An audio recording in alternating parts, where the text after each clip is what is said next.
Assalamualaikum warahmatullahi wabarakatuh.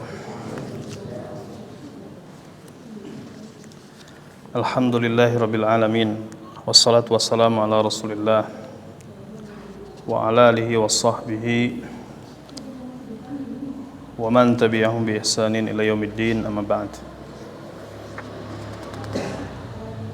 Pada pertemuan pertama kita telah sama-sama mentelaah muqaddimah dari penulis kitab Al-Wajibat,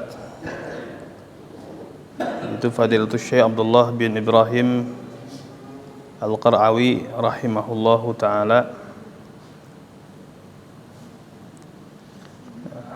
Sebelum kita masuk ke materi yang berkaitan dengan urgensi tiga landasan utama bagi setiap kita atau bagi setiap manusia, kita masih akan sedikit membacakan muqaddimah dari pensyarah, ya, yaitu Syekh Ibrahim bin Syekh Saleh Ahmad Al-Khuraisi.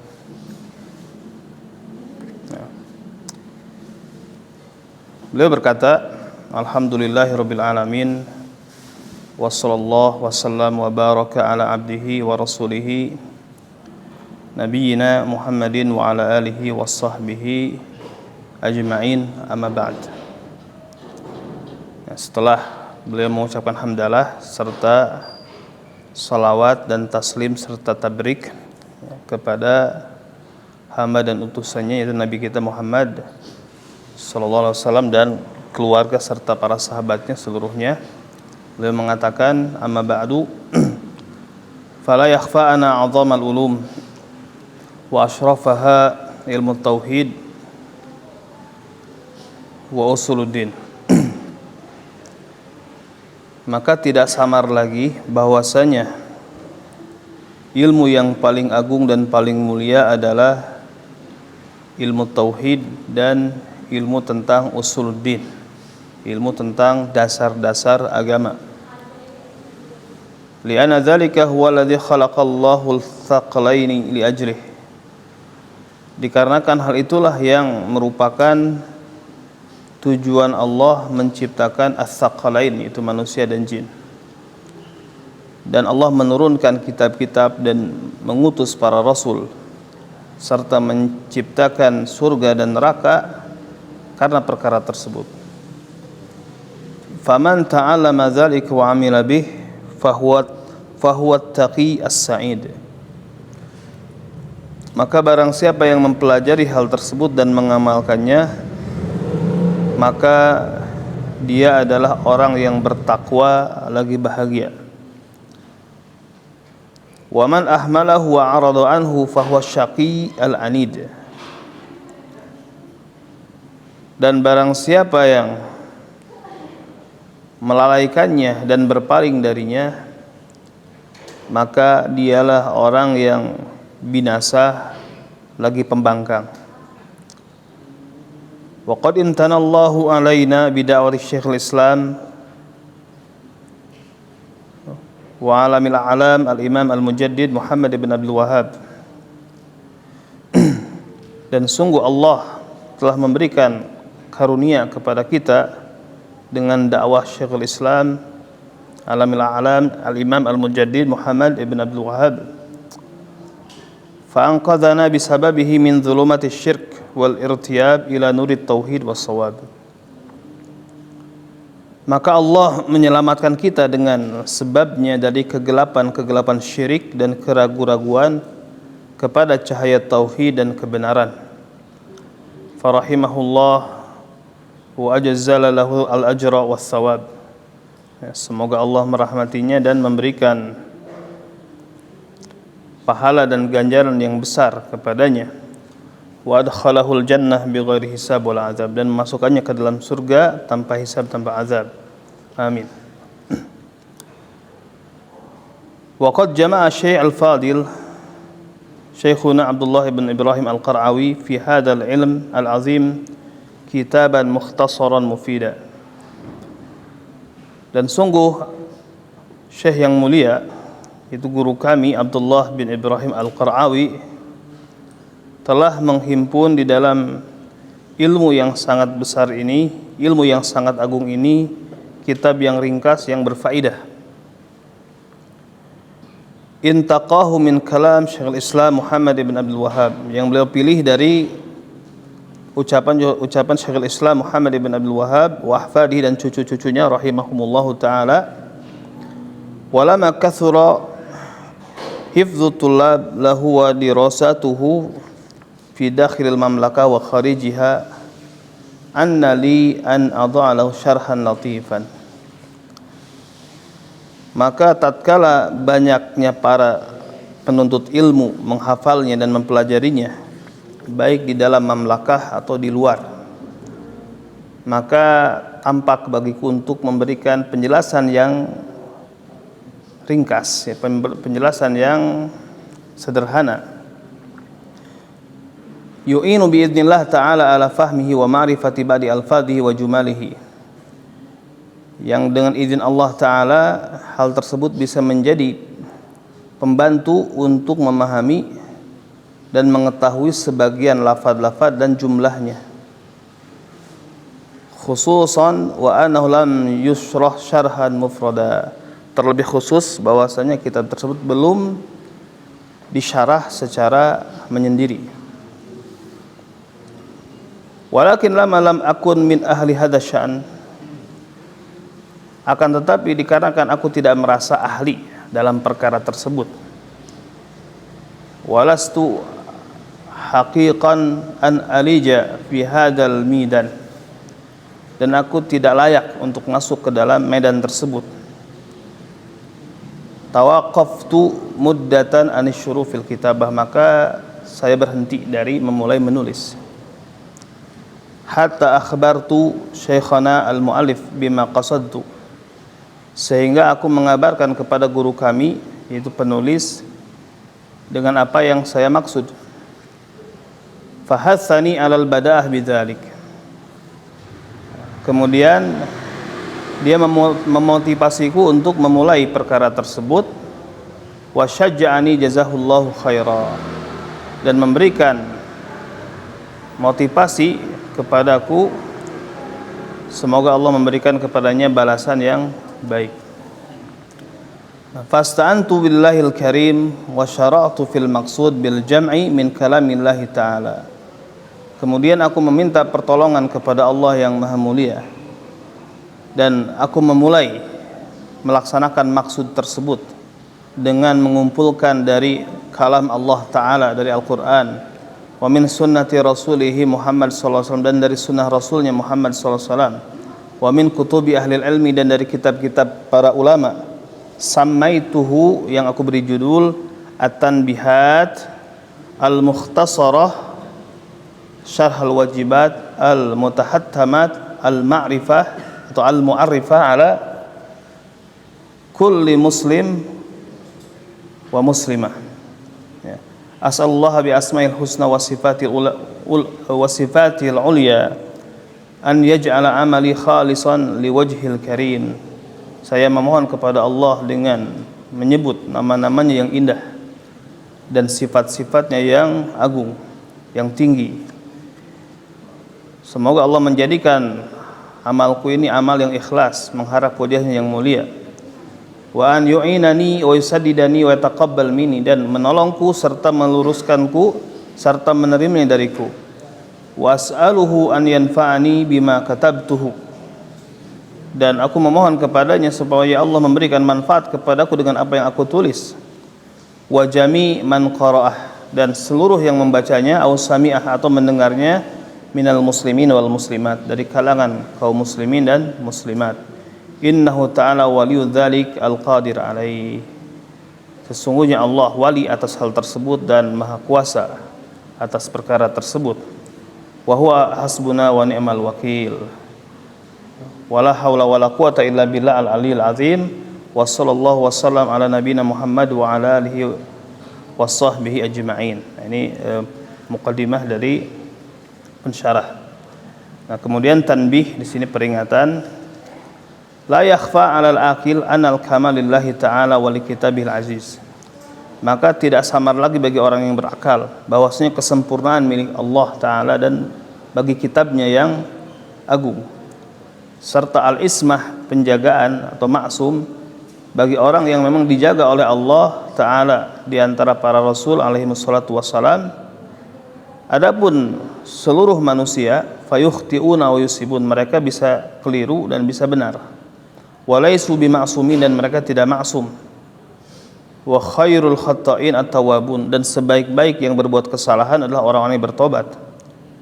Wa jazallahu khairan man yunabbihuna ala akhta'ina. Nah, jadi penulis di sini berterima kasih kepada yang memberikan peringatan atas kesalahan-kesalahannya. Jadi kalau di dalam kitabnya ada kesalahan kemudian diberitahu, beliau berterima kasih. Fa inal insan mahalun lil khata' wa nisyan, dikarenakan manusia tempatnya kesalahan dan lupa. Wa qala ba'duhum, dan sebagian mereka berkata, ahli syair, wa in tajid aiban fasudal khalal, dan apabila kamu menemukan aib maka tutupilah celah tersebut. Fajala man la'iba fi wa ala, maka hanya Allah yang maha agung dan maha tinggi yang tidak memiliki aib. Kemudian tanbih akhar, tanbih yang lain, waqad aradtu an aj'al hadzal kitab hasyiyah, dan aku hendak menjadikan kitab tersebut ada hasyiyah. Walakin lisu'batiha 'alal katib wal qari ja'altu syarhan, akan tetapi karena sulit bagi penulis dan pembaca, maka aku jadikan hal tersebut sebagai penjelasan lisuhulati wa wuduhihi, dikarenakan mudah dan jelasnya. Wa ja'altul matna baina qausaini, dan aku jadikan matan di antara kurung, ya. Bi khatin yukhalifu syarh, dengan tulisan yang berbeda dengan syarah, ya. Kemudian wa amamahu dairah sauda, dan di depannya ada bulat hitam, ya, dairah sauda. Baik. Kemudian kita masuk ke dalam kitab, ya. Maka seperti biasanya penulis mengawali kitabnya dengan bismillahirrahmanirrahim. Ya, berkata pensyarah, ibtada al-mu'allif kitabahu bil basmalah. Ya, penulis mengawali tulisannya dengan kalimat basmalah. Ya. Iqtidaan bil kitabil aziz, ya, karena mencontoh kitab yang agung, itu Al-Quran. Setiap surat di dalam Al-Quran diawali dengan bismillah, ya. Kemudian wa ta'assiyan bin Nabi sallallahu alaihi wasallam, dan sebagai bentuk bertaasi, ya, mencontoh Nabi sallallahu alaihi wasallam fi mukatabatihi wa murasalatihi, di dalam tulisan-tulisan dan surat-surat beliau. Maka Nabi alaihi salatu wasallam ketika mengirim surat, ya, kepada para pimpinan kabilah atau yang lainnya, maka diawali dengan bismillah. Ya, diawali dengan bismillah. Maksudnya Nabi mendiktekan kepada juru tulisnya diawali dengan bismillah, ya kan? Nah, maka fayustahabul badah biha fi kulli amrin yahtamu bihi syar'an, maka dianjurkan mengawali segala perkara yang dianggap penting menurut syariat dengan bismillah. Jadi dianjurkan, jadi mengawali segala perkara yang penting, berkegiatan yang dianggap penting menurut syariat, maka diawali dengan kalimat bismillah. Nah, karena apa? Huruf ba pada kalimat bismillah ini mengandung makna al-isti'anah, ya, memohon pertolongan. Dengan artian ketika kita mengatakan bismillah dalam hendak melakukan suatu kegiatan, maka artinya kita menyebut nama Allah yang bermaksud dengannya kita memohon pertolongan kepada Allah Subhanahu wa ta'ala. Ya, karena ba pada kalimat bismillah itu ba lil isti'anah. Ya. Kemudian al-ism, isim, ya, al-ism secara bahasa artinya sesuatu yang menunjukkan kepada yang dinamai, ya, isim atau nama, ya. Jadi sesuatu yang menunjukkan kepada yang dinamai. Namun secara istilah, ya, isim secara istilah dalam ilmu nahwu kalimatun dalat ala ma'nan fi nafsiha walam taktarin bizamanin. Kalimat yang menunjukkan kepada suatu makna pada dirinya, namun tidak berkaitan dengan waktu. Dan al-ism ini diambil dari kata as-sumu yang artinya al-ulu, tinggi. Ya, wakil ghairi dzalik, ada juga yang berpendapat selain itu. Nah, kemudian lafaz Allah, ya, ini merupakan alam ala zat al-muqaddasah atau nama yang menunjukkan zat yang maha suci, ya. Dan Allah ini adalah a'raful ma'arif alal itlaq, yang paling dikenal secara mutlak, ya. Maknanya adalah dzul uluhiyah wal ubudiyah ala khalqihi ajma'in, yang memiliki ilahiyah dan ubudiyah atas makhluknya seluruhnya. Artinya apa? Yang harus diibadahi, yang harus disembah, yang harus seluruh makhluk menghambakan diri kepadanya, ya.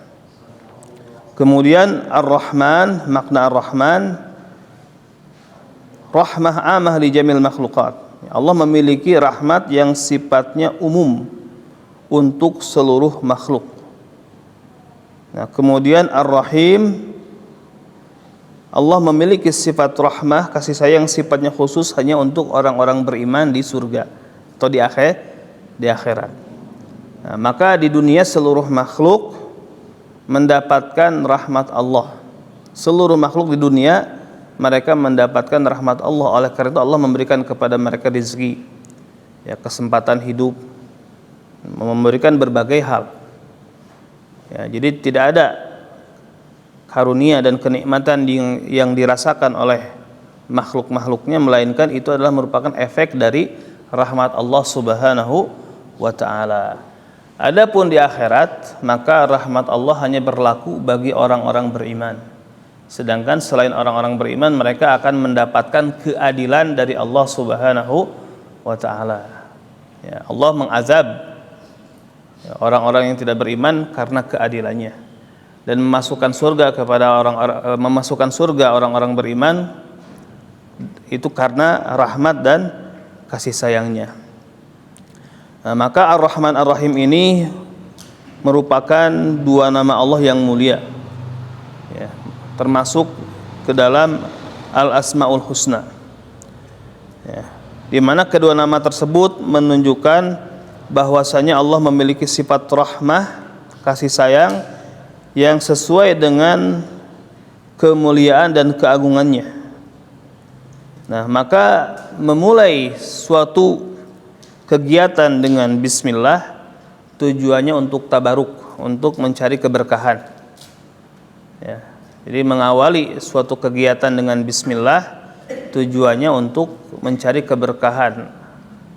Apa arti keberkahan? Bertambahnya kebaikan, ya, barokah artinya ziyadatul khair, bertambahnya kebaikan. Dan tadi untuk isti'anah, untuk meminta pertolongan, ya. Taib.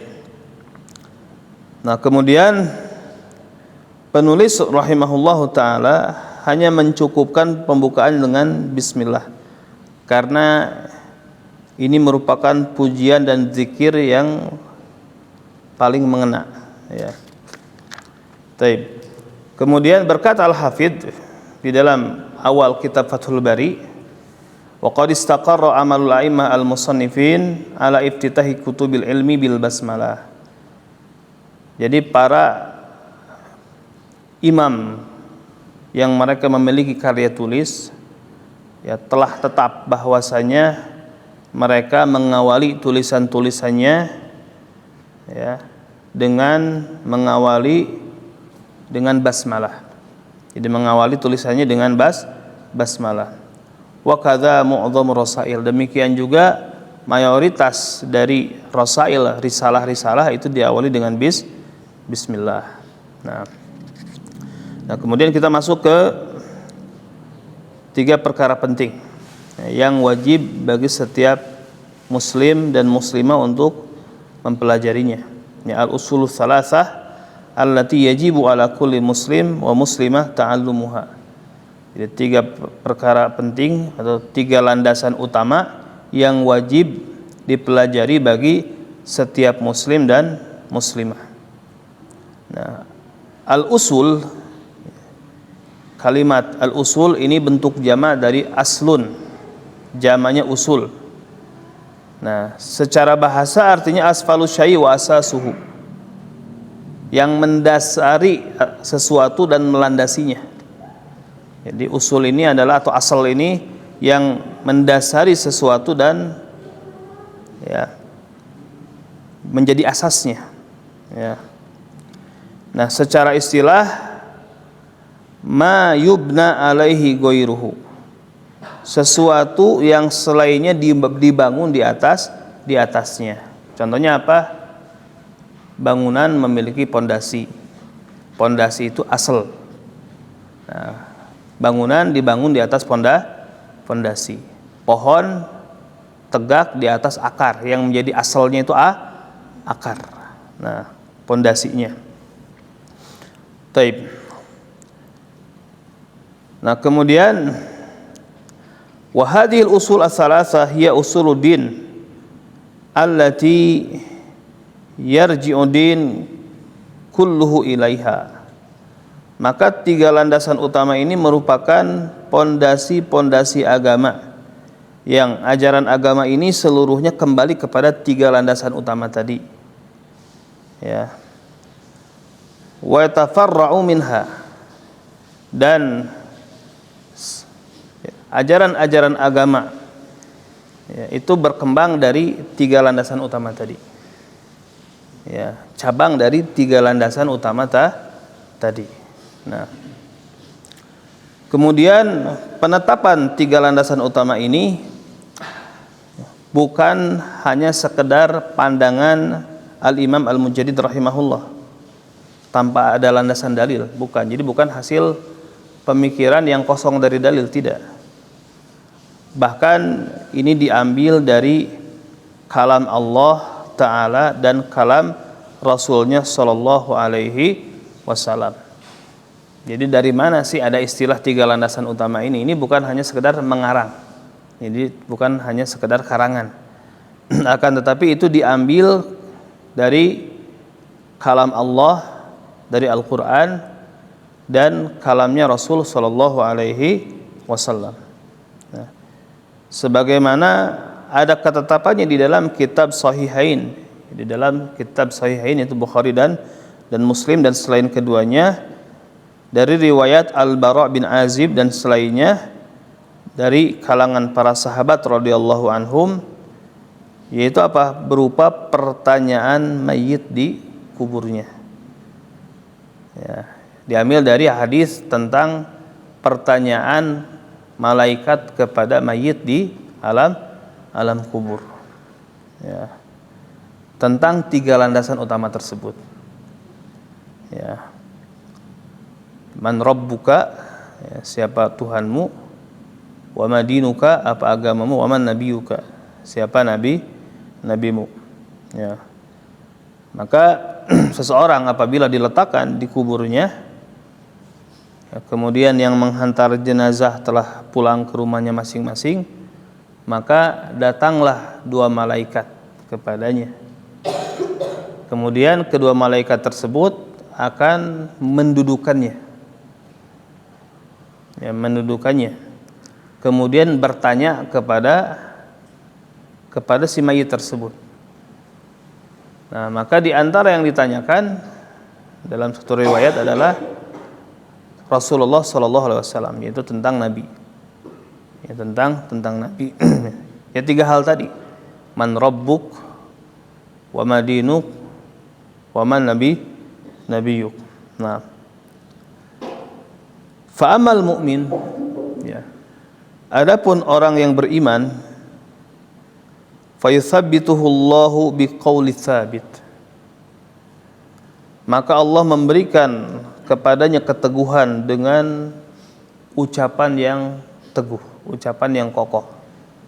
Dia bisa menjawab dengan kokoh, dengan teguh pertanyaan dari malaikat tersebut. Ya, dia bisa mengatakan Rabbi Allah dinil Islam, atau ketika ditanya siapa orang ini yang dimaksud Rasulullah, asyhadu annahu abduhu wa rasuluh, aku bersaksi bahwasanya dia adalah hamba Allah dan utusannya. Nah, maka ketika dia bisa menjawab pertanyaan tersebut, dalam suatu riwayat dikatakan fayunadi minas sama'an sadaqa abdi, ada yang berseru dari langit dengan mengatakan an sadaqa abdi, sungguh hambaku telah benar, telah jujur, ya, telah pas apa yang dia ucapkan. Kemudian dibukakan untuknya pintu surga. Ya, dilapangkan kuburnya dan dibukakan padanya pintu surga, dan ditampakkan kepadanya tempatnya nanti di surga. Nah, wa amal munafik awil murtab, adapun orang yang munafik, ya, orang yang munafik yang dia menampakkan keislaman namun menyembunyikan kekafiran, atau orang yang murtad, orang yang ragu dalam beragama. Orang yang dalam beragama ketika di dunia hanya sekedar ikut-ikutan, namun dia sebetulnya tidak tertarik dengan agama tersebut, hanya karena ikut tren aja mungkin, atau hanya karena ikut lingkungan, sehingga dia mungkin tidak mengamalkan, ya, tidak mengamalkan agamanya, atau dalam mengamalkannya pun tidak didasari dengan keyakinan, hanya ikut-ikutan saja. Ini yang murtad. Ya, karena beriman itu tidak boleh ragu-ragu. Innamal mu'minuna alladzina amanu billahi wa rasulihi tsumma lam yartabu. Sesungguhnya orang beriman itulah orang beriman kepada Allah dan Rasulnya tsumma lam yartabu. Kemudian mereka tidak ragu-ragu. Ya, jadi orang yang munafik, orang yang ragu-ragu, ketika ditanya dengan pertanyaan tersebut, maka dia mengatakan ha la adri. Dia gugup dengan mengatakan saya tidak tahu. Ya. Sami'tun nas yaquluna syai'an faqultuh. Aku mendengar manusia mengucapkan sesuatu, aku ikuti ucapan tersebut. Nah, jadi pandangan dia terhadap agamanya, terhadap Islam, atau terhadap Rasulnya, atau terhadap Rabbnya, nah, ikuti sebagaimana ramainya orang berkata. Ya. Mengikuti framing. Tidak punya keyakinan, sehingga kalau ada framing jelek yang ikut menjelekkan agamanya. Kan banyak ya orang seperti itu, dia ngaku Islam tapi dia ikut menjelekkan Islam, ikut memframing buruk tentang Islam. Itu orang yang murtad, itu orang yang ragu dalam beragama ketika di dunia. Maka ketika di akhirat pun ditanya tiga landasan utama tersebut, dia mengatakan saya tidak tahu, aku mendengar manusia mengucapkan sesuatu, aku pun mengikutinya. Maka yang seperti ini fayudrabu bimirzabah min hadid, maka dia dipukul dengan mirzabah, dengan alat pukul yang terbuat dari besi. Yasmauha kullu syai'in ilal insan, maka pukulan yang dipukulkan kepada orang tersebut di alam kuburnya didengar oleh segala sesuatu. Jadi jeritanya terdengar, kecuali manusia tidak mendengarnya. Ya, dalam riwayat lain illa tsaqalain, kecuali manusia dan jin. Ya, kecuali manusia dan jin. Kenapa? Karena manusia dan jin diperintahkan untuk beriman kepada perkara gaib. Kalau diperdengarkan maka sudah tidak gaib lagi. Ya. Walau sami'aha la sa'iq. Dan kalau sekiranya manusia mendengar azab kubur, ya, mendengar orang yang sedang disiksa di alam kuburnya, la sa'iq, maka tentu dia akan jatuh pingsan. Ya, maka dia akan jatuh pingsan. Ya, ketika dia mendengar, ya, misalkan dia mendengar datang ziarah ke kuburan orang yang dia kenal, ternyata sedang diazab kubur, kira-kira bagaimana? Akan sedih, ya, dan tidak akan sanggup untuk mendengar. Bahkan bisa jadi mungkin dia akan segera mati juga karena saking kagetnya. Nah, taib. Wal ahadits fi dzalika katsirah jiddan. Dan hadis-hadis yang berkaitan dengan hal tersebut sangat banyak. La takhfa ala man indahu adna ilmin wa iman, fallahul musta'an. Maka hadis-hadisnya tidaklah samar bagi orang yang memiliki ilmu dan iman walaupun kadar minimal. Nah, fallahul musta'an. Allah lah tempat meminta pertolongan. Taib. Nah, kemudian falidzalika yajibu wujuban ainiyan la kifaiyan. Oleh karena itu wajib hal tersebut sifatnya wajib aini, ya, fardu ain, bukan wajib kifai, bukan fardu kifayah. Ya, wajib mempelajari 3 hal tersebut. Ya, mengenal Allah, mengenal Nabi, dan mengenal Islam. Ini wajib fardu ain bagi setiap orang. Bal la yu'dzaru ahadun bitarkihi. Bahkan tidak ada seorang pun yang diberi dispensasi untuk meninggalkannya.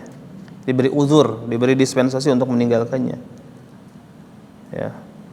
Fa innal wajiba wal fard qisman. Karena wajib dan fardu ini terbagi menjadi 2. Fardu ain wa fardu kifayah. Ya, ada fardu ain dan fardu kifayah. Terus apa bedanya fardu dengan wajib? Apa bedanya fardu dengan wajib? Ya, sebetulnya nggak ada bedanya. Ya, sebetulnya tidak ada bedanya antara fardu dan wajib. Hanya saja sebagian ulama Ahnaf, ulama Hanafiyah membedakan istilah fardu dan wajib.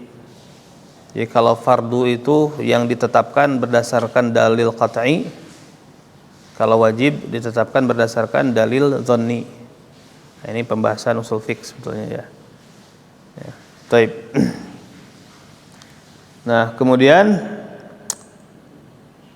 fahuwa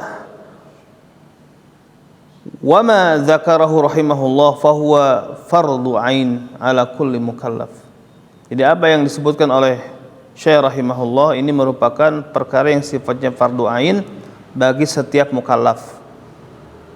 Dan syarat taklif itu 2, baligh dan berakal.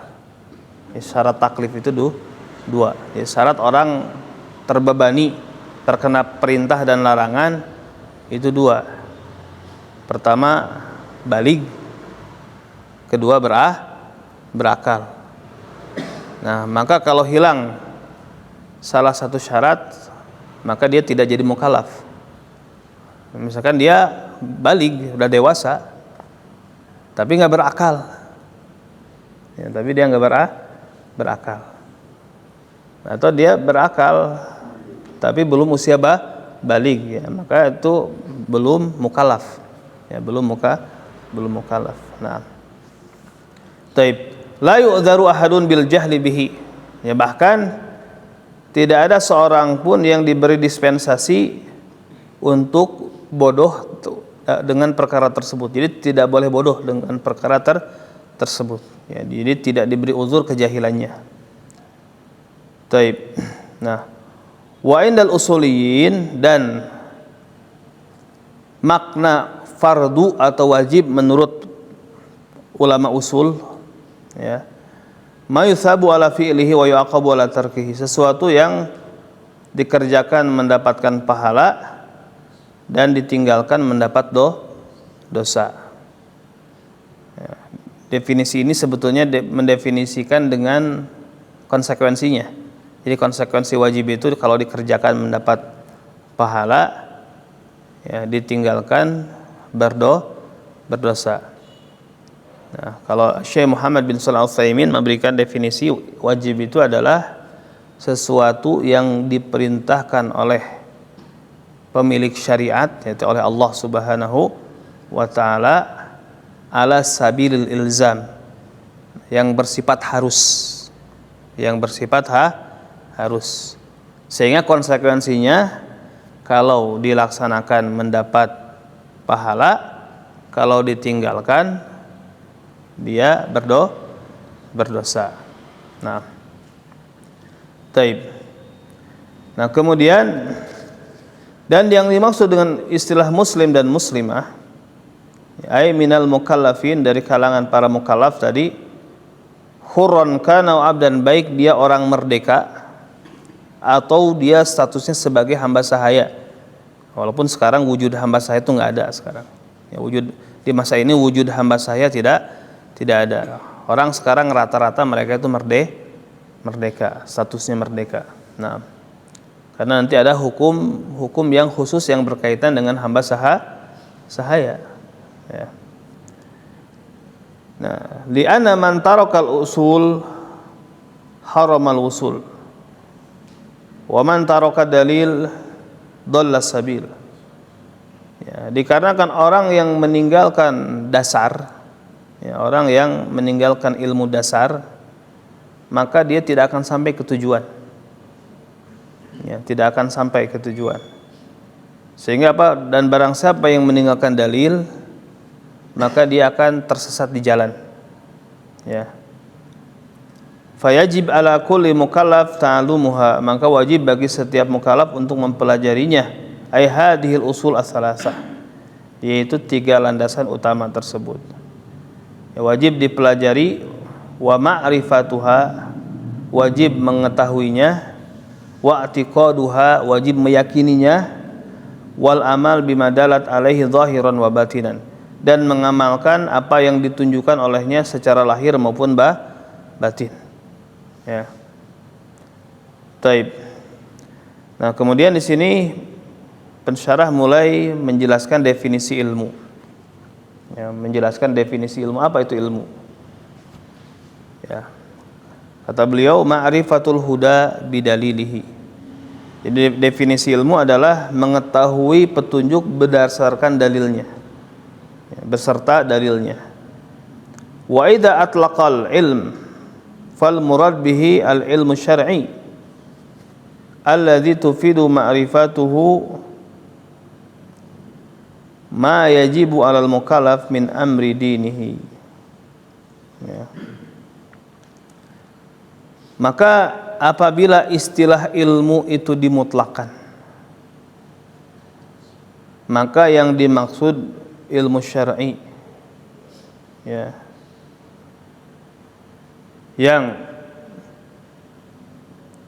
pengenalan terhadap ilmu tersebut, ya, memberikan faidah,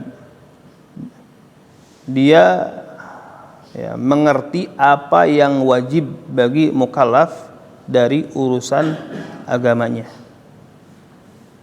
Ya.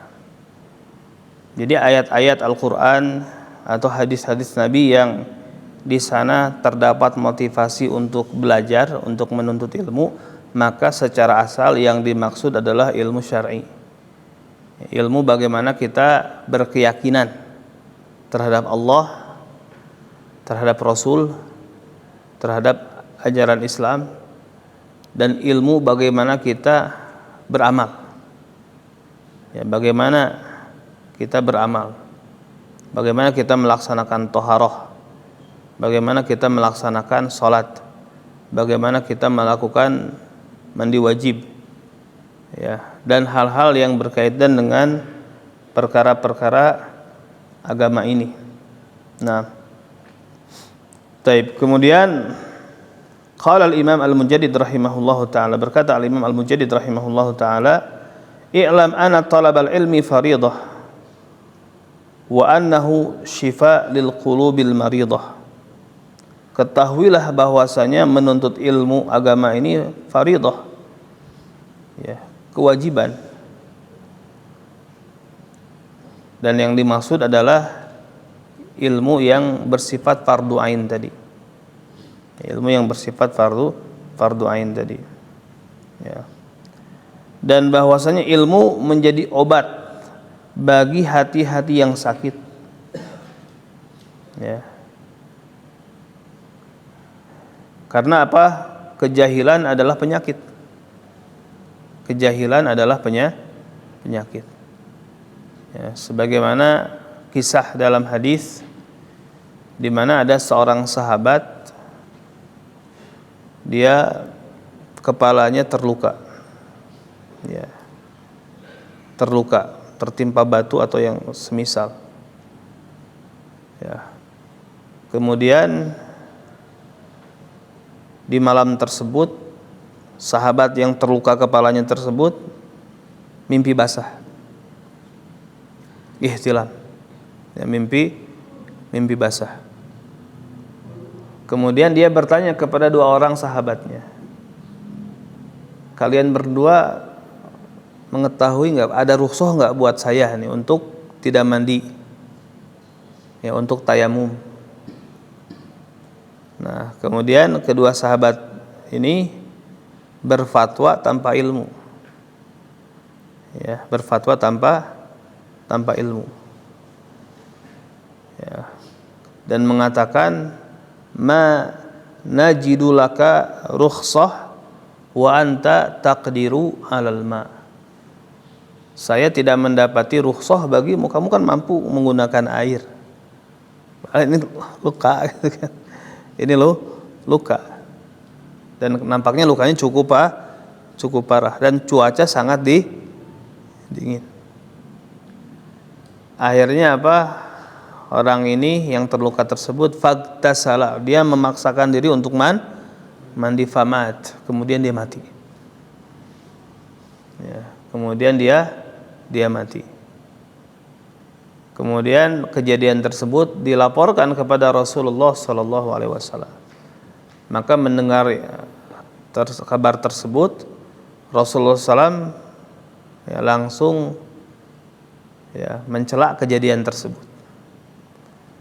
Ya, dengan mengatakan qataluh. Nah, teman-temannya telah membunuhnya. Ya, qatalahumullah. Ya. Semoga Allah memberikan balasan ya kepada mereka. Maksudnya ini kalimat sebagai apa? Celaan, ya, sebagai celaan. Ya. Ala sa'alu idjahilu, kata Nabi alaihi wasallam. Kenapa mereka ketika mereka tidak tahu tidak bertanya terlebih dahulu? Ya, kok beraninya langsung berfatwa gitu kan? Ketika tidak tahu kenapa nggak bertanya? Kok malah berani-beraninya langsung memberikan fatwa yang menyebabkan matinya seseorang, ya, yang menyebabkan matinya seseorang. Ala sa'alu idjahilu, ya, tidaklah mereka bertanya ketika mereka tidak tahu. Nah, kemudian fa'inna syifa'al ai as-su'al. Nah, karena apa? Obat penyakit bodoh itu adalah bertanya. Nah, jadi kebodohan itu adalah penyakit. Ya. Maka obatnya adalah as-su'al. Obatnya adalah bertanya. Nah, kemudian wa anna ahamma ma'alal abdi ma'rifatu dinihi. Jadi perkara yang paling penting yang harus bagi setiap hamba adalah dia harus mengenal agamanya. Alladzi ma'rifatuhu wal amal bi sababun lidukhulil jannah. Yang mengenal serta mengamalkannya menjadi sebab masuk surga. Dan mengenal agama dan mengamalkannya ini menjadi sebab masuk surga. Ya. Wal jahlu bihi wa idaatuhu sababun lidukhulin nar adzanallahu minha. Dan bodoh terhadapnya, ya, tidak ngerti terhadap agama dan menyia-nyiakannya, ini merupakan sebab masuk ke dalam neraka. Ya, semoga Allah melindungi kita dari hal tersebut. Intaha kalamuhu. Ya. Nah. Taib.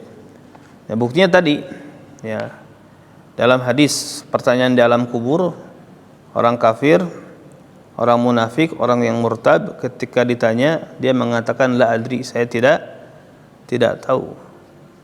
Nah, dalam riwayat lain disebutkan malaikat menimpali kepada orang-orang ini, ya, hal la daraita wala talaita.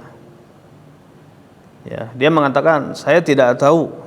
Kan tadi aku mendengar manusia mengatakan sesuatu maka aku ikut mengatakannya. Nah, maka ketidaktahuannya tersebut tidak menjadi alasan untuk tidak disiksa, untuk tidak diazab. Ya, maka tetap diazab dengan dipukul dengan alat pukul dari besi. Dan dikatakan kepada orang tersebut, hal la daraita wala talaita, kenapa kamu tidak berusaha cari tahu? Ya, kemudian wala talaita, kenapa kamu juga tidak mau membaca? Nah, maka ini menunjukkan bahwasanya kebodohan yang disebabkan kelalaian seseorang karena keengganan untuk mencari, maka kebodohan tersebut tidak menyelamatkan. Nah, berbeda halnya dengan orang yang memang tidak mungkin dia mencari, tidak mungkin menghilangkan kebodohannya. Seperti apa? Orang yang sejak lahir misalkan dia punya gangguan kejiwaan, ya, idiot misalkan sejak lahir, ya memang dia tidak punya alat untuk mencari ilmu, ya. Atau orang yang memang di pedalaman tidak sampai kepada informasi. Nah, maka yang seperti ini tentu tidak akan dihukum sampai nanti Allah mengujinya nanti di akhirat, seperti itu. Baik. Kita jeda dulu dengan salat Isya. Subhanakallahumma bihamdik, asyhadu an la ilaha illa anta, astaghfiruka wa atubu ilaik. Bismillahirrahmanirrahim. Alhamdulillahirabbil alamin. Wassalatu wassalamu ala Rasulillah wa ala alihi washabbihi ajma'in. Amma ba'd.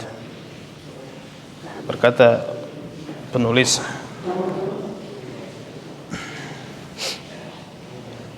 hafizahullah taala,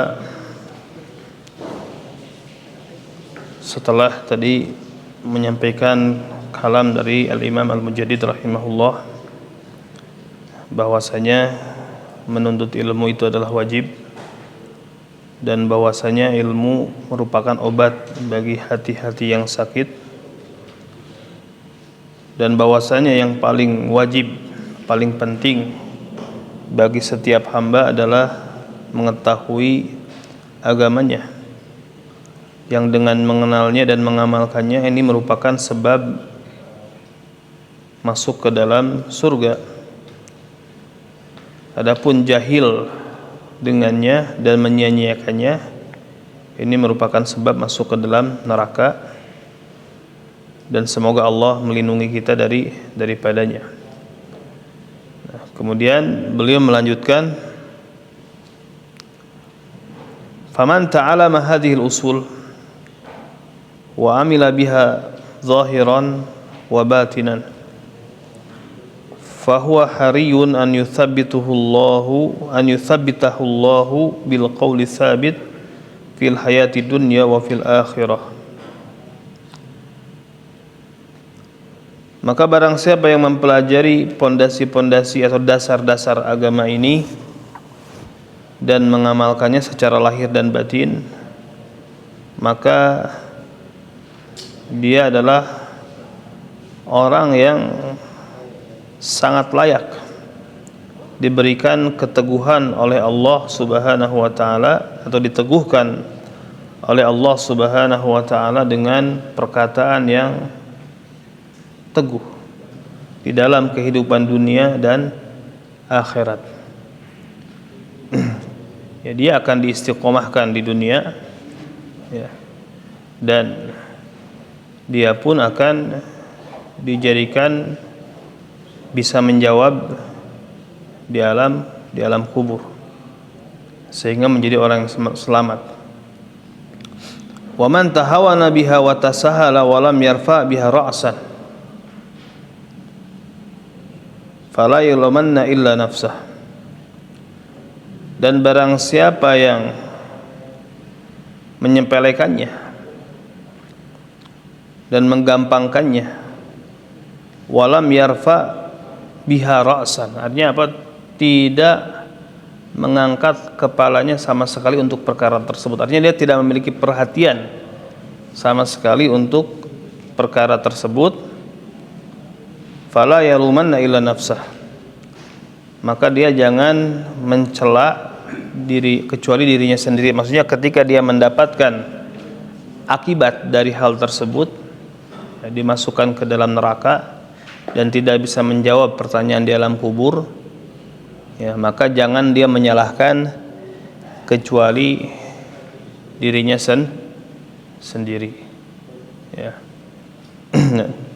Dan permisalan, ya, ilmu yang dibawa oleh Rasulullah SAW seperti halnya ghaith, seperti halnya apa? Curah hujan. Nah, maka curah hujan tersebut akan turun menimpa jenis-jenis tanah. Ada yang tanahnya subur, gembur, sehingga dengan diturunkannya hujan menyerap tanah dan menumbuhkan tumbuh-tumbuhan. Ya, dan itu permisalan orang yang dia bisa menerima petunjuk dari Allah dan mengambil faidah darinya. Ini permisalan seorang yang faqih. Permisalan seorang yang faqih, faham terhadap agamanya. Ya. Kemudian ada yang hanya bisa menampung. Ada yang hanya bisa menampung. Ya, jadi jenis permukaan tanah yang dia hanya bisa menampung air, dan ini juga masih bisa bermanfaat, ya, di mana orang-orang mengambil air darinya untuk minum, untuk keperluan hewan ternaknya, dan untuk menyiram tanaman. Nah, kemudian ada jenis tanah yang tandus, kering, ya, di mana dia tidak menumbuhkan tumbuh-tumbuhan dan tidak menampung air. Nah, ini permisalan orang yang seperti apa? Lam yarfa bidzalika ra'san. Jadi orang yang tidak memiliki perhatian sama sekali terhadap ilmu.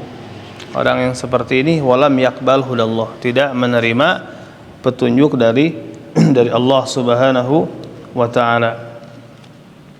Allah taala berfirman dalam surat Fussilat ayat 46, Man amila salihan fali nafsih. Nah, barang siapa yang melakukan amal soleh, maka kebaikannya untuk dirinya. Ya, barang siapa yang melakukan amal soleh, dan syarat amal soleh ini berapa? Dua. Ya. Pertama ikhlas, kedua sesuai dengan ketentuan syariat, atau istilah yang lebih ringkas lagi, ikhlas dan ittiba. Ini syarat amal soleh. Jadi barang siapa yang melakukan amal soleh, maka kebaikannya untuk dirinya sendiri. Wa man asaa fa'alaiha. Dan barang siapa yang melakukan keburukan, maka keburukannya akan ditanggung oleh dirinya sendiri juga. Ya, keburukannya akan menimpa diri sendiri. Wa ma rabbuka bidzallami lil abid. Dan Tuhanmu sekali-kali tidak zalim terhadap hambanya. Ya, Allah Subhanahu wa taala tidak zalim terhadap hambanya. Ya, maka perlakuan Allah kepada hamba-hambanya antara pemberian karunia dan keadilan. Ya, maka ketika seorang hamba beriman beramal soleh, maka Allah merahmatinya dan memberikan banyak karunia kepadanya. Dan ketika seorang hamba dia kufur kepada Allah, bermaksiat, jauh daripada tuntunan agamanya, maka Allah pun akan memberikan keadilan kepadanya, yaitu dengan menghukumnya karena keadilannya. Dan sekali-kali Allah tidak zalim terhadap hambanya. Ini saja mungkin yang bisa disampaikan pada kesempatan malam hari ini. Subhanakallahumma bihamdik, asyhadu an la ilaha illa anta, astaghfiruka wa atubu ilaik. Assalamualaikum warahmatullahi wabarakatuh.